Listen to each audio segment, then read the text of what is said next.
It's your host, Omobola Stephen, on the show today, and welcome to Life Well Lived. If you want to catch up with any of my missed episodes, go online and search for Life Well Lived by Omobola Stephen on any podcast distribution platforms or any cross-promotion platforms you bump into online, and you have an amazing time listening to this show. I have Karen Gershowitz, who is a travel addict, travel writer, photographer, and author on the show today. Welcome with me, Karen. How are you doing today, Karen? Thank you for having me. Lovely to be here and coming from cold New York. Lovely to have you on the show once again, Karen. I'm looking forward to your expertise, especially on the topic of discussion, talking about travel, right? Now, let me begin with this payoff I found on your site. It said travel is Karen's addiction and she doesn't want treatment. Now, how does this all happen? Well, when I was very young, and I do mean very young, I was 16, I decided I was leaving New York. New York was kind of a mess then. It was in the late 60s and not a good place to be. And I moved to Europe. Basically, I went to go to school, but really it was so that I could reinvent myself. And I ended up living mostly in London for about 3 years on my own, made a ton of friends over there, and became completely addicted to traveling. It was a time when you could really, if you were a student, travel for next to nothing. And I stayed at youth hostels and I hitchhiked a lot, and whatever way I could get around, I did. And after that, I was on a roll. I came back to the States, went to college, and to study ceramics, I might add, because that's one of the things I'm going to add in here is my career has changed half a dozen times since then. But I went to college for ceramics, and my instructor was really in love with Japanese ceramics. And he went one summer and traveled all over Japan. And he came back with photos and stories and pots. And I was smitten. I decided I had to go to Japan. I had no money. And that's one of the fallacies that everyone has, is you can't travel if you don't have money. Trust me, where there's a will, there's a way. And I convinced the college to pay part of it for me. And I spent 6 weeks in Japan. And after that, speaking no Japanese and going to the wild outposts of Japan, I realized I could go anywhere. Only speaking English. And it was like freedom, because I had no more fear of being in a country where I didn't speak the language. Great. And that was the start of it. And then it just snowballed, as they say. Great. The rest become history, right? Yes. The rest is history. And since then, by the way, I've been to 90 countries. Oh, great. So a lot of traveling, and a lot of them many, many times. Sure. Now, definitely, as a travel junkie, yeah, I know that. I know you've explored over 90 countries. Now, I need you to tell me some common travel problems that will affect a person at some point in their travel expedition. Well, when I was younger, now not so much, as a single woman traveling alone, and I did travel a lot by myself, it was often uncomfortable. And I had to learn how to be comfortable eating on my own and how to avoid places that were likely to be unsafe for me. That didn't mean not going to countries because I thought, oh, it's, that's going to be a problem. But it meant just being a little smarter about things.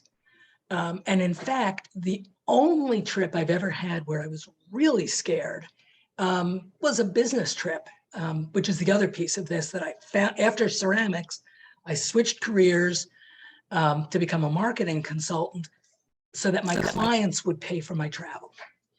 And interestingly enough, I was in Brazil on business, and that was the only time I've ever been scared. Nothing happened, but everybody kept telling me these stories of people getting abducted and people getting things stolen from them.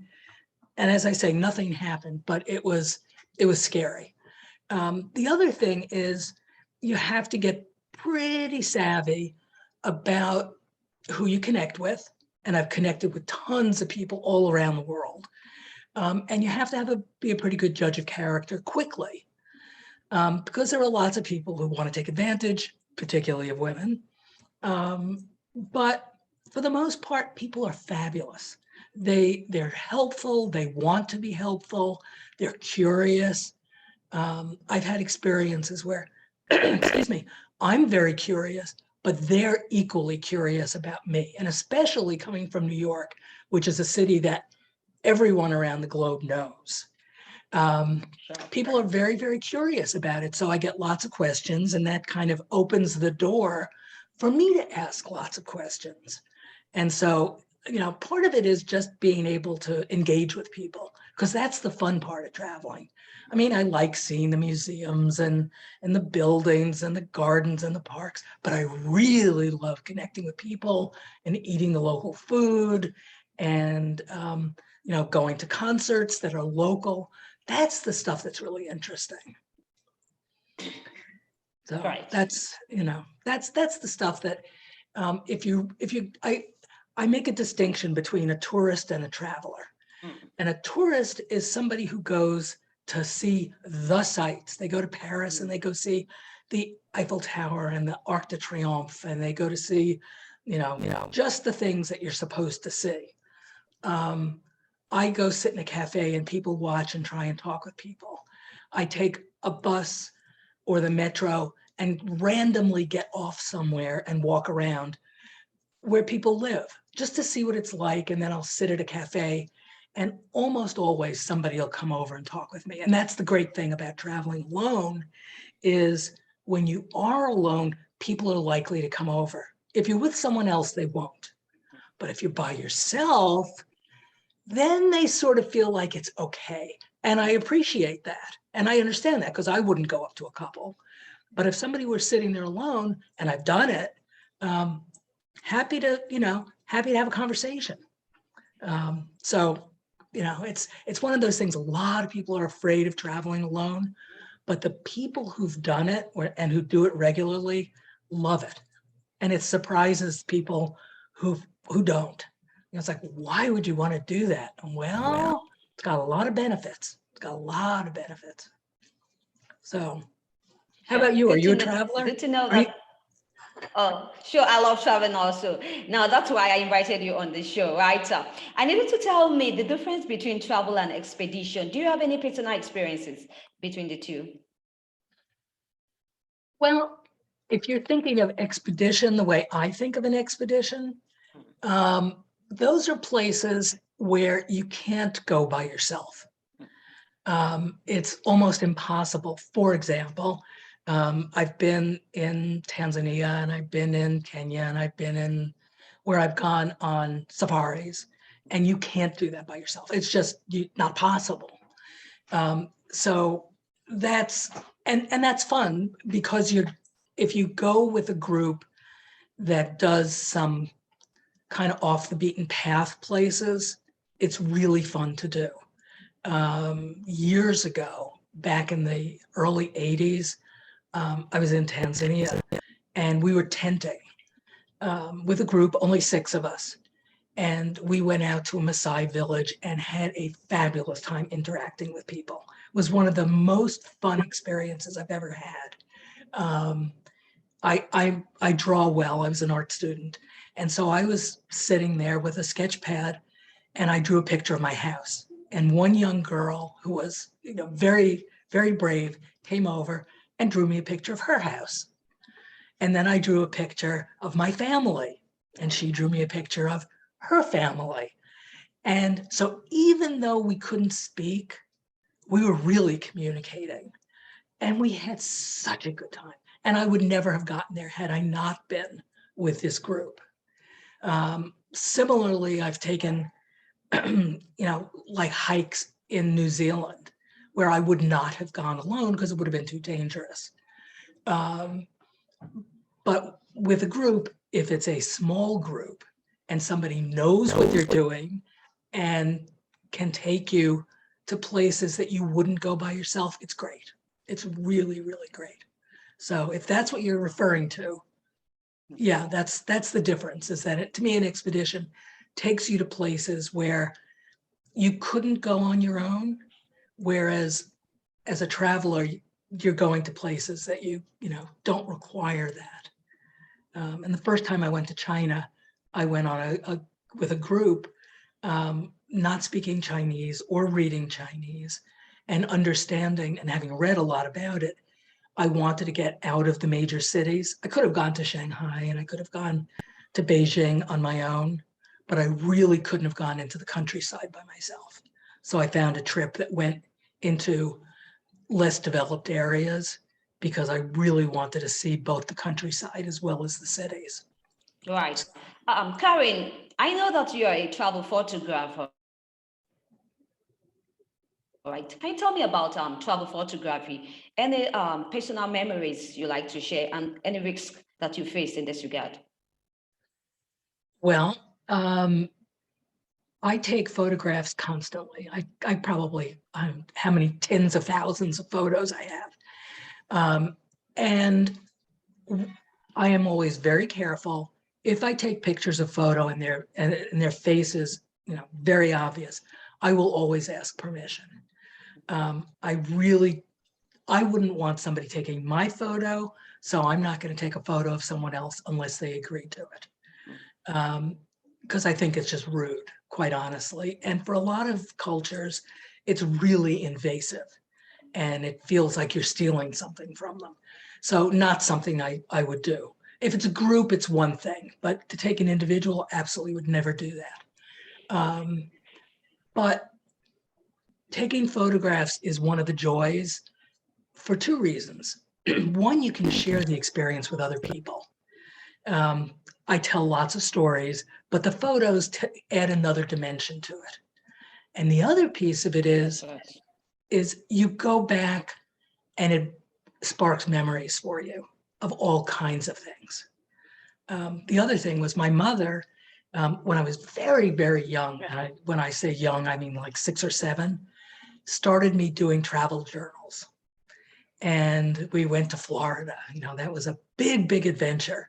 Sure. And to go visit my grandmother. And she had me keep a journal. And the journals were drawings and, with a few words, because I couldn't really write very much at that point. I still have them, but she got me started doing it. And I have kept a travel journal for every trip I've ever taken. And they're all on my computer. So now, when I wrote my first book, Travel Mania, I went back to it and I used it as source material. That was, that and the photographs together just brought back so many memories that I could use to write from. And I'm finding now I'm writing a second book, also a travel book, called People, Places, and Food.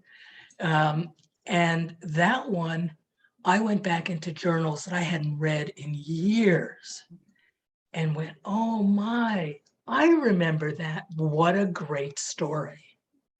And so that's been the impetus for the second book that I'm writing, which I'm very excited to say my publisher has already accepted. So Right. Yeah, so second book will be Right. coming out in the fall of 2023. Oh, great. I wish you best of luck in that. Quickly, can you tell me a bit about your book, Travel Mania? Yeah, it's a compilation of stories. It's kind of a memoir told through travel stories. And it is, it's very personal. It's fun. I am astounded. We're into third printing, so it's been selling quite well.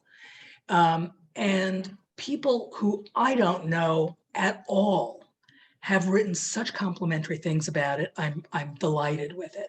But what I'm really delighted about it is that people will say, I read this and you've really sparked the desire in me to go travel to places and to be more adventurous. Because I'm not the person who goes to London and sees Big Ben. I'm the person who goes all around the world. And if I'm in London, I'm making friends. And if I'm in Paris, I'm making friends. And I'm doing things that are not the typical tourist activities. which is what and by the way, the thing that other people have taken from this, and I've always said this, is if you're going to travel, and especially if you're on your own, think about something you're passionate about, something that you really, really love. For me, I love seeing art. I love going to nature, be it a garden or a park or the woods. And go to those places, because that's where you're going to find other people who love the same things. And then you have something to connect on. And people who like sports, or who are real foodies, or love wine or music, it doesn't matter what it is.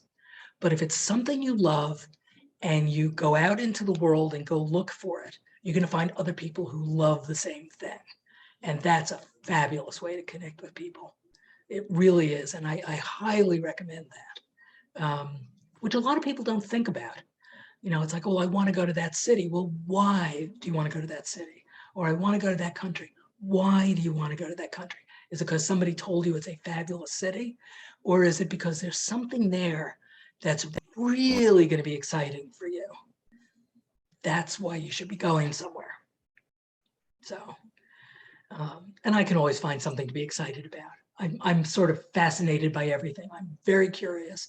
Curiosity is a great attribute to have if you are a traveler, because it'll get you looking for things that aren't the typical things. And that's when you learn about people. And for me, when you've done a lot of traveling, maybe not as much as I've done, but a lot of traveling, what you start understanding is that people all around the world are basically the same. They want the same things. They want to have a good life for themselves and their families. They want to have food. They want to be educated. And it gives you a whole different perspective. You're not listening to the news, and you're not listening to what the governments are doing. You're just interacting with people. And people are great. As I said before, vast majority of people are curious and fun and really want to connect. And to me, you come away being a much better global citizen for having traveled a bit. Sure. Now, I love your possible outlook, right, towards let's travel of a thing. So I wanted to share with my audience some of the important guidelines that one can follow to minimize travel risk. Well, at the moment, there's risk everywhere because of COVID. Sure. There's no question about it. I mean, I have not done any international traveling. In fact, I came back to the US on March 16th of 2020, which was and I was in London visiting friends, and it was the last day that Americans could come back without problems into the United States. So that made for an interesting experience. But apart from that, as I said, money is less of an issue than you think, but you do need some money. But you can certainly stay at inexpensive places. My criteria for a great place to stay is it's clean and it's safe. That's all I really care about. Has a comfortable bed. Beyond that, I'm not staying at fancy hotels, because it doesn't matter to me. I'm not spending my time in the hotel room. You do need to have some care about the food. There are some things that will get you sick, and that's no joke. If you're not used to the food and the water, you need to be extremely careful about that. I've gotten sick a couple of times, but not so sick that was a huge problem for me. If you're going somewhere that has the possibility of any diseases that you have not been exposed to, and it's different in different places, in Asia and Africa and South America, make sure that you've had the vaccines before you go. It is important. And then just, have some street savvy. That's the best advice I can give you is, just be cautious. And you never know when something's going to happen. I've only once had my wallet stolen, and it was in Japan. Oh. And everybody goes, in Japan? Oh. Yup. And I Oh. said, I don't think my credit card's going to do them much good, because with the name Gershowitz, there is no Japanese person, this was years ago before the internet, that anybody was going to be able to use it. And fortunately, I always keep my passport separate from my money, very separate, so that there was no chance of my passport getting stolen. So you have to be a little bit careful. And if you're going for the first time and you're not an experienced traveler, the first trip you go on should not be, to Indonesia, or Bolivia. I mean, go somewhere that's, somewhere that's more used to tourists, and then go somewhere that's a little more adventurous. And the other thing is, be prepared with clothing that's appropriate. And I say this when I said I went to Japan when I was in college, and I brought 2 pairs of shoes with me. Well, in 6 weeks, I wore out basically both pairs of shoes because we were walking so much. It was an impossibility to buy a pair of shoes in Japan. As an American, I have large feet. Japanese have very small feet, and even men's shoes didn't fit me. And so for the last week, I was wearing shoes that I had literally duct taped together because they were falling apart. And so it hadn't even occurred to me. So think a little bit about that if you're going for a long trip. And also, I mean, if you're coming to New York now, people are cold, but they don't think how cold it is. Today, it's not even going to get to freezing, not even close to freezing. And there is a very, very wicked wind out there. So it is bitterly, bitterly cold. And you have to dress appropriately for that. So there are things to think about, but none of it is so complicated that you can't get past it. Sure. Thank you so much for that. And Karen Gershowitz, for your submission and for your professional insights on the topic of discussion, especially on travel, right? I wish you best of luck in all your projects. And now, Karen, do you have any parting word you'd like to share with my audience? Well, my passion is to get other people to travel. And my passion is to get people to take opportunities in life. Say yes more often than you say no. Be willing to make changes and to experience things. I said I've had many careers in my life. I went from being a ceramicist to a market researcher to a marketing consultant. I retired a couple of years ago. I am now a mentor to entrepreneurs. I became an author, with a second book coming. I give talks all over the place about entrepreneurship because I want people to be able to succeed.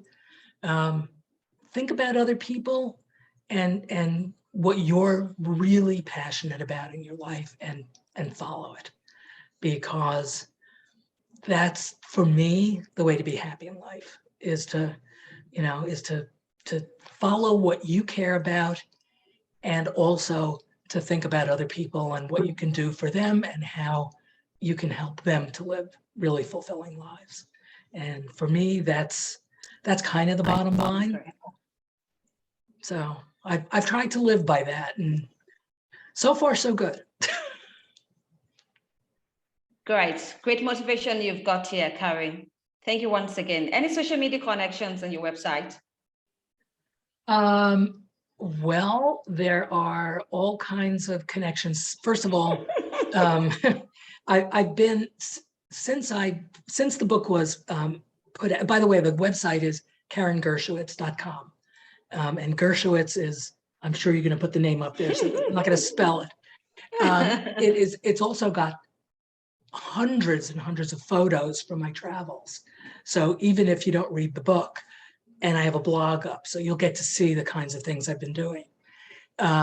There are lots of I've been on American TV all over the place and other podcasts, and they're all up on the website. So lots of places to go and see, Right. and you know, and if you can order the book, although God knows how long it'll take to get to Nigeria.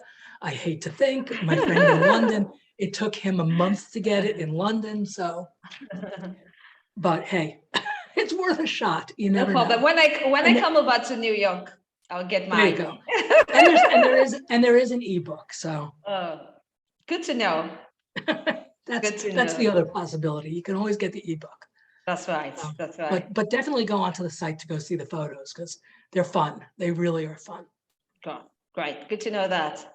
Thank you once again, Karen, for your time on the show today. I really had an incredible time, I tell you, right? I wish you best of luck once again. And thank you, audience, for joining me on the show. Really had a great time with Karen Gershowitz on the show today, right? If you want to catch up with any of my missed episodes, go online and search for Live Well Live by Omobola Stephen on any podcast distribution platform to bump into, and do have an amazing time listening to the show, right? Till I come your way, I need you to always stay safe. With all my love, I talk to you soon.